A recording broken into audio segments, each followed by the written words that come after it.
আমার নাম রিয়া। ছোটবেলা থেকেই সংসারের অভাব আমাকে খুব তাড়াতাড়ি বড় করে তুলেছিল। সেই কারণেই আমি শহরে এসে এক বড়লোক বাড়িতে কাজ নিতে বাধ্য হই। বাড়িটা ভীষণ বড়। কাজের চাপে সময় কেটে যেত, তবু মনের ভেতর একটা একাকিত্ব রয়ে যেত সবসময়। এই বাড়ির ছোট ছেলে অর্ণবকে আমি প্রথম থেকেই চিনতাম। পড়াশোনায় ভালো, ভদ্র আর খুব শান্ত স্বভাবের ছেলে। কিন্তু ধীরে ধীরে বুঝতে পারলাম আমার দিকে ওর চোখে আলাদা এক দৃষ্টি থাকে। একদিন দুপুরে বাড়িতে কেউ ছিল না। আমি বারান্দার পাশে বসে কাপড় গুছাচ্ছিলাম। হঠাৎ অর্ণব এসে দাঁড়াল আমার সামনে। নরম গলায় বল, রিয়া, তুমি সবসময় একা একা কাজ করো, কারো সাথে কিছু শেয়ার করো না কেন? আমি একটু হেসে বললাম, আমি তো শুধু কাজের মানুষ অর্ণব বাবু। আমার কথা শোনার কেউ নেই কি? অর্ণব চুপ করে দাঁড়িয়ে রইল, কিন্তু তার চোখে অদ্ভুত এক আন্তরিকতা দেখলাম। সেই মুহূর্তে বুকের ভেতর যেন অচেনা কাঁপন বয়ে গেল। সেদিন বিকেলটা কেটে গেল আমাদের অনেক কথায়। কাজের মানুষ আর বাড়ির ছেলের ভেদাভেদ ভুলে আমরা যেন দুজন দুজনের কাছাকাছি চলে এলাম নিঃশব্দে। মনে হচ্ছিল এই বড় বাড়ির একাকী দেয়ালের মাঝেই হয়তো জন্ম নিচ্ছে এক নতুন ভালোবাসার গল্প। সেই সন্ধ্যার পর থেকে আমার ভেতরে এক অদ্ভুত অস্থিরতা কাজ করছিল। অর্ণবের চোখের সেই গভীর দৃষ্টি যেন বারবার মনে পড়ছিল। পরদিন দুপুরে বাড়ি ফাঁকা ছিল। আমি ঘর ঝাড়পোছ করছিলাম। হঠাৎ দেখলাম অর্ণব দরজার পাশে দাঁড়িয়ে আছে। হালকা হেসে বলল, রিয়া, এত কাজ করছো কেন? একটু বসো না, আমি তোমার সঙ্গে কথা বলতে চাই। আমি অবাক হয়ে জিজ্ঞেস করলাম, কথা? আমার সাথে? ও হেসে মাথা নাড়ল। আমরা দুজনে বারান্দার কোণে বসলাম। চারপাশে নীরবতা, শুধু বাতাসে পাতার শব্দ। অর্ণব ধীরে ধীরে বলল, রিয়া, তুমি জানো, তোমার চোখের মধ্যে একরাশ দুঃখ লুকিয়ে থাকে, কিন্তু তোমার হাসি সেই দুঃখ ঢেকে রাখে। আমি চাই তুমি আমার সামনে কোনো মুখোশ পরে থেকো না। কথাটা শুনে বুকের ভেতর যেন কেঁপে উঠল। আমি চুপ করে রইলাম, কিন্তু ভেতরে ভেতরে মনে হচ্ছিল কেউ যেন সত্যিই আমাকে বুঝছে। ওর দিকে তাকিয়ে হালকা হেসে বললাম, তুমি কেমন করে এতটা বুঝলে? অর্ণব কাছে ঝুঁকে ফিসফিস করে বল, কারণ আমি তোমাকে দেখলে অন্যরকম অনুভব করি। কি এক মুহূর্তের জন্য সময় থেমে গেল যেন। আমাদের চোখে চোখ, আর সেই নীরবতা যেন হাজারো অপ্রকাশিত অনুভূতির কথা বলছিল। বারান্দার সেই মুহূর্তের পর আমার ভেতরে এক অদ্ভুত কম্পন কাজ করছিল। অর্ণবের চোখে আমি এমন এক আকর্ষণ দেখলাম যা এড়িয়ে যাওয়া সম্ভব ছিল না। সন্ধ্যায় বাড়ি তখন একেবারে ফাঁকা। কাজ শেষ করে আমি রান্নাঘরের পাশে বসেছিলাম। হঠাৎ পিছন থেকে অর্ণব এসে বল, রিয়া, আমি কি তোমার পাশে বসতে পারি? আমি কিছু বলার আগেই ও নিঃশব্দে পাশে বসে পড়ল। চারপাশে অন্ধকার নেমেছে, শুধু ম্লান আলো জ্বলছে ঘরে। আমি বললাম, কি তুমি আমাকে এমনভাবে দেখো কেন? অর্ণব ধীরে ধীরে উত্তর দিল, কারণ তোমার ভেতরে আমি সেই ভালোবাসা খুঁজে পাই যা আমি অন্য কোথাও পাইনি। কথাগুলো আমার ভেতরে গভীর সাড়া জাগাল। আমি মুখ ফিরিয়ে নিলেও অনুভব করলাম ওর হাত আমার হাত ছুঁয়ে আছে। এক অচেনা শিহরণ বয়ে গেল শরীর জুড়ে। আমরা দুজনেই কিছু বলিনি, কিন্তু সেই নিঃশব্দ মুহূর্তে যেন হাজারো অনুভূতি জমেছিল। বাড়ি তখন একেবারে নিস্তব্ধ, শুধু আমাদের নিঃশ্বাসের শব্দ স্পষ্ট শোনা যাচ্ছিল। অর্ণবের কথাগুলো শুনে আমি এক মুহূর্তে স্তব্ধ হয়ে গেলাম। আমার মনে হচ্ছিল যেন বুকের ভেতর কোথাও ঝড় বইছে। আমি ধীরে বললাম, অর্ণব, এমন কথা আগে কখনো শোনায়নি তোমার মুখে। কি ও হালকা হাসল, কারণ আগে কখনো তোমাকে একা পাইনি। রিয়া, ঘি ওর কথার সাথে সাথে হঠাৎ চারপাশের নীরবতা আরও গভীর হয়ে উঠল। দুজনের চোখে চোখ পড়তেই সময় থমকে দাঁড়াল। শব্দহীন সেই মুহূর্তে শুধু চোখের ভাষাতেই যেন সব বলা হয়ে যাচ্ছিল। আমি অনুভব করলাম অর্ণব ধীরে ধীরে আমার আরও কাছে এসে দাঁড়াল। আমার হাতটা হালকা ছুঁয়ে দিল। সেই স্পর্শে আমার ভেতর কেমন যেন অজানা উষ্ণতা ছড়িয়ে পড়ল। কিছু বলতে গিয়েও পারলাম না। শুধু মনে হচ্ছিল হয়তো এই মুহূর্তটাই আমাদের দুজনের জীবনে নতুন কিছুর শুরু। হঠাৎ বাইরে বাতাসে দরজার ফাঁক কেঁপে উঠল। আমি চমকে হাত সরিয়ে নিলাম। অর্ণব শুধু নরম স্বরে বল, একদিন ঠিকই বলব সব। রিয়া কি তারপর নিঃশব্দে চলে গেল ঘর থেকে। কিন্তু সেই কয়েকটা মুহূর্ত আমার ভেতরে এক গভীর আবেগের ঝড় তুলেছিল। সেই রাতের পর থেকে আমার ভেতরে কেমন অদ্ভুত একটা পরিবর্তন আসতে লাগল। অর্ণবের কথাগুলো বারবার কানে বাজছিল, একদিন ঠিকই বলব সব। রিয়া কি পরদিন দুপুরে সবাই ঘরে ঘুমাচ্ছিল। আমি রান্নাঘরে কাজ করছিলাম, হঠাৎ পিছন থেকে কেউ ধীরে ধীরে ডাকল, রিয়া। চমকে ঘুরে দেখি অর্ণব। তার চোখে অদ্ভুত রকমের গভীরতা। আমি ফিসফিস করে বললাম, এভাবে হঠাৎ এলে কেন? কেউ দেখে ফেললে? খিও হেসে বলল, তারা ঘুমাচ্ছে। আমি শুধু তোমাকে একটু কথা বলতে চেয়েছিলাম। তারপর হাতের ইশারায় আমাকে ছাদে নিয়ে গেল। উপরে গিয়েই ও চুপচাপ দাঁড়িয়ে রইল। হাওয়ায় অর্ণবের চোখে চুল এসে পড়ছিল, আমি না চাইলেও ওর দিকে তাকিয়ে রইলাম। হঠাৎ অর্ণব খুব আস্তে বল, রিয়া, তুমি আমার কাছে শুধু একজন কাজের মানুষ নও। তোমাকে আমি আরও ভিন্নভাবে দেখি। কি আমার বুকের ভেতর ধক করে উঠল। আমি কিছু বলার আগে দূর থেকে হঠাৎ কারো পায়ের আওয়াজ ভেসে এল।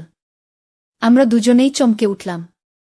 আমি ফিসফিস করে বললাম, চলো, নইলে ধরা পড়ে যাবগু। অর্ণব শুধু মৃদু হেসে বলল, তাহলেও একদিন তো সবাই জানবেই। তারপর ধীরে ধীরে সরে গেল ছাদ থেকে। কিন্তু আমার হৃদয় তখনও কাঁপছিল, যেন অদৃশ্য কোনো বন্ধন আরও শক্ত করে বাঁধছে আমাদের দুজনকে। ছাদের সেই ঘটনার পর আমি অর্ণবকে এড়িয়ে চলার চেষ্টা করছিলাম। কিন্তু যতই দূরে থাকার চেষ্টা করি, ততই যেন সে আমার আশেপাশে ঘুরঘুর করে। এক বিকেলে আমি বারান্দায় কাপড় মেলছিলাম। হঠাৎ নিচে থেকে অর্ণব ইশারা করল। আমি প্রথমে ভ্রু কুঁচকে তাকালাম, কিন্তু সে আঙুল দিয়ে ঠোঁটে চাপা দেওয়ার ভঙ্গি করে ফিসফিস করল, আজ রাতটা জানালার পাশে অপেক্ষা করো। আমার বুক কেঁপে উঠল। কিন্তু আবার মনে ভয় ঢুকে পড়ল, যদি কেউ দেখে ফেলে। রাত নামতেই মনটা অস্থির হয়ে গেল। ঘড়ির কাঁটা যেন থেমে গিয়েছিল। অবশেষে সাহস করে জানালার কাছে দাঁড়ালাম। ঠিক তখনই অর্ণব উঠোনের অন্ধকার থেকে আস্তে এগিয়ে এল। চাঁদের আলোয় তার মুখটা দেখা যাচ্ছিল। ও হাত তুলে ইশারায় বলল, তুমি না চাইলে আমি আর কিছু বলবো না। কিন্তু আমার মনে কিছু আছে, যা আমি লুকোতে পারছি না। আমি কিছু বলতে যাচ্ছিলাম, হঠাৎ ভেতর থেকে অন্য কারো ডাকার শব্দ এলো। রিয়া! আমি চমকে উঠে জানালা বন্ধ করে দিলাম। অর্ণব মৃদু হাসল, যেন বলছে, সময় এখনো আসেনি, তবে আসবেই। সেদিন রাতের জানালার ঘটনাটা আমাকে অস্থির করে রেখেছিল। অর্ণবের চোখের সেই অদ্ভুত মায়া বারবার ভেসে উঠছিল মনে। পরদিন সকালে কাজ করতে করতে আমি ছাদে কাপড় শুকোচ্ছিলাম। হঠাৎ পিছন থেকে কেউ আসতে বল, রিয়া! ভয় পেও না, আমি অর্ণব। আমি চমকে উঠে ওর দিকে তাকালাম। অর্ণব নিচু গলায় বলল, তুমি যদি চাই তবে আমি চুপ থাকব, কিন্তু এতদিন ধরে একটা কথা বুকের ভেতরে চেপে রেখেছি। তুমি ছাড়া আর কাউকে বলিনি। আমার বুকের ভেতর ঢিপুঢিপ শুরু হয়ে গেল। আমি কাঁপা গলায় বললাম, কোনো কথা? অর্ণব ধীরে ধীরে এগিয়ে এসে বলল, তুমি এসেই যেন আমার জীবনে আলো এনে দিয়েছ। তোমাকে ছাড়া এই বাড়ি ফাঁকা লাগে। আমি চাই তুমি শুধু কাজের মানুষ না, আমার জীবনের মানুষ হয়ে যাও। আমি কিছু বলতে পারছিলাম না। একদিকে ভয়, অন্যদিকে মনে অদ্ভুত এক টান। ঠিক তখনই ভেতর থেকে আন্টি ডাক দিলেন, রিয়া, কাজ শেষ হলো? আমি তাড়াতাড়ি সরে গেলাম। অর্ণব শুধু তাকিয়ে রইল, ঠোঁটে মৃদু হাসি নিয়ে। অর্ণবের স্বীকারোক্তির পর থেকে আমি ভীষণ দ্বিধায় ছিলাম। কাজ করতে গেলেই মনে হচ্ছিল ওর চোখ যেন আমাকে অনুসরণ করছে। সেদিন সন্ধ্যায় আন্টি আঙ্কেল বাইরে গিয়েছিলেন, আমি একা বসে রান্নাঘরে সবজি কাটছিলাম। হঠাৎ অর্ণব চুপচাপ ঢুকে এসে বলল, আমি একটু সাহায্য করব। আমি হেসে বললাম, তুমি এসব কাজে পারবে? ও পাশে বসে টমেটো কেটে দিতে লাগল। আমরা একসাথে বসে কাজ করছিলাম, অথচ দুজনের হাত বারবার ছুঁয়ে যাচ্ছিল। প্রতিবার ছোঁয়ার সাথে সাথে মনে হচ্ছিল বুকের ভেতর কেমন যেন ধক করে উঠছে। আমি মাথা নিচু করে কাজ করতে লাগলাম, কিন্তু অর্ণব আসতে বলল, রিয়া, আমি তোমাকে ভীষণ পছন্দ করি। আমার হাত থেমে গেল। কিছু বলতে পারছিলাম না। শুধু মনে হচ্ছিল এতদিন ধরে যে কথা শুনতে চাইছিলাম সেটাই যেন সত্যি হল। ঠিক তখন হালকা বিদ্যুৎ চলে গেল। আলো নিভে অন্ধকার ঘিরে ধরল রান্নাঘরটাকে। অর্ণব মোমবাতি আনতে যাওয়ার বদলে আমার হাতটা শক্ত করে ধরে ফেল। মৃদু কাঁপা গলায় বলল, তুমি চাইলে আমি দূরে সরে যাব। কিন্তু একবার বলো, তুমি কি আমায় একটু হলেও মনে রেখেছ? আমার ঠোঁট কাঁপছিল, গলা শুকিয়ে যাচ্ছিল। তবুও মাথা নিচু করে আসতে বললাম, হ্যাঁ রেখেছি গো। অর্ণবের চোখে আনন্দ ঝিলিক দিয়ে উঠল। সেদিন প্রথমবার আমরা একে অপরের কাছে এলাম, শুধুই আবেগের টানে, কোনো সীমা ভেঙে নয়। বিদ্যুৎ চলে যাওয়া সেই সন্ধ্যার পর থেকে আমাদের মাঝে এক অদ্ভুত নীরব বোঝাপড়া তৈরি হল। আমরা দুজনেই জানতাম, শব্দে না বললেও মনের গভীরে দুজনেই দুজনকে চাই। পরদিন বিকেলে আন্টি আঙ্কেল আত্মীয়ের বাসায় গিয়েছিলেন। আমি একা বসে উঠোনে কাপড় শুকাচ্ছিলাম। হঠাৎ পিছন থেকে অর্ণব এসে দাঁড়াল।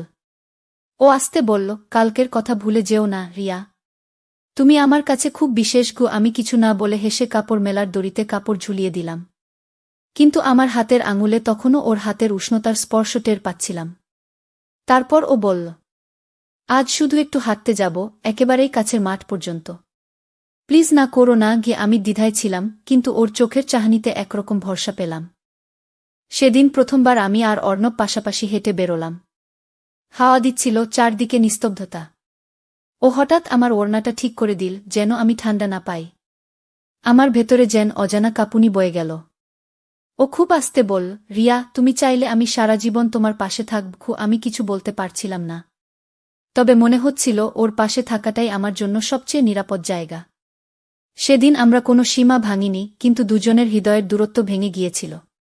রাত নামার আগে বাড়ি ফিরতে ফিরতে মনে হচ্ছিল, এটাই হয়তো আমাদের ভালোবাসার প্রথম আসল মুহূর্ত। সেই হাঁটার দিনটার পর থেকে অর্ণব যেন আরও বেশি যত্নশীল হয়ে উঠল। যখনই আমি রান্নাঘরে কাজ করি, ও অজুহাতে এসে পাশে দাঁড়ায়, ছোটখাটো সাহায্য করে, যেন একটু বেশি সময় একসাথে কাটানোর সুযোগ খুঁজে বেড়ায়।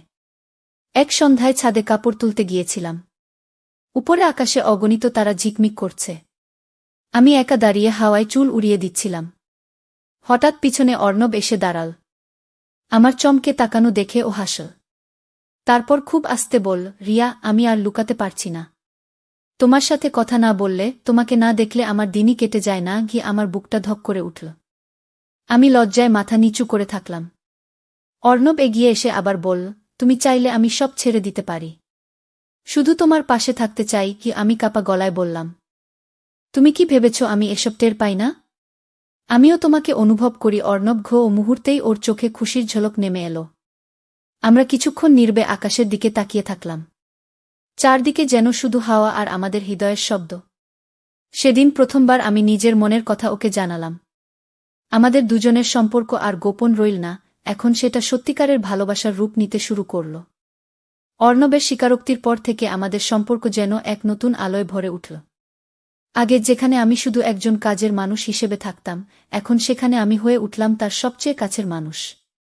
এক রাতে পুরো বাড়ি নিস্তব্ধ। সবাই ঘুমিয়ে পড়েছে। আমি জানালার পাশে বসেছিলাম, চাঁদের আলো জানালা ভেদ করে ঘরে ঢুকছে। হঠাৎ দরজায় টোকা। চমকে দরজা খুলতেই দাঁড়িয়ে অর্ণব।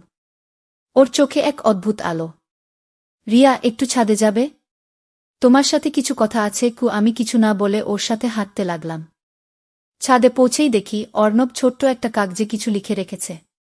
ও আমাকে সেটা ধরিয়ে দিয়ে বলল, এটা প্রতিশ্রুতির মতো ভেবো। আমি চাই তুমি যেখানেই থাকো সবসময় আমার কাছে থাকবে। কাউকে কিছু বলার দরকার নেই। শুধু তুমি আর আমি জানব। কাগজে লেখা ছিল মাত্র 2টি লাইন, তুমি যদি পাশে থাকো, আমি সবকিছু সামলাতে পারব। আমার বুকটা ভরে উঠল আবেগে। চোখে পানি চলে এলো। আমি আস্তে করে বললাম, অর্ণব, আমিও প্রতিশ্রুতি দিচ্ছি, তোমার হাত কখনো ছাড়ব না। চাঁদের আলোয় আমরা দুজন হাত ধরাধরি করে দাঁড়িয়ে রইলাম। সেই মুহূর্তে মনে হচ্ছিল সারা পৃথিবী থেমে গেছে, শুধু আমাদের ভালোবাসা এগিয়ে চলছে। রাত শেষ হলেও আমাদের ভালোবাসার গল্প সেখানেই শেষ হয়নি, বরং সেই মুহূর্তটাই হয়ে গেল নতুন পথচলার শুরু, যেখানে প্রতিটি দিন হবে প্রতিশ্রুতি আর রোম্যান্সে ভরা। তো বন্ধুরা, ভিডিওটি ভালো লাগলে কমেন্টে জানাবেন। এই রকম ভালোবাসার গল্প শুনতে চাইলে চ্যানেলটা সাবস্ক্রাইব করুন এবং পাশে থাকুন আর আপনার বেল আইকনটা বাজিয়ে রাখুন, যাতে নতুন ভিডিও আপলোড করা মাত্র আপনারা দেখতে পারেন।